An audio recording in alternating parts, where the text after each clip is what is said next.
বিশ্বের সবচাইতে উন্নত রাষ্ট্রগুলোর মধ্যে ইউনাইটেড আরব আমিরাত অন্যতম।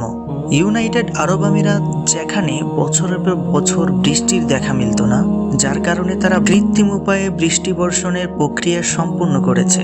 অথচ আল্লাহ তাআলার কি নীলা খেলা! প্রাকৃতিক বৃষ্টি তাদের সম্পূর্ণ শহরটিকে তলিয়ে দিয়েছে পানির নিচে। যে দেশটি ছিল ধুধু মরুভূমি, সে দেশটিতে আজ চারিদিকে তাকালে দেখা যায় অথই পানি।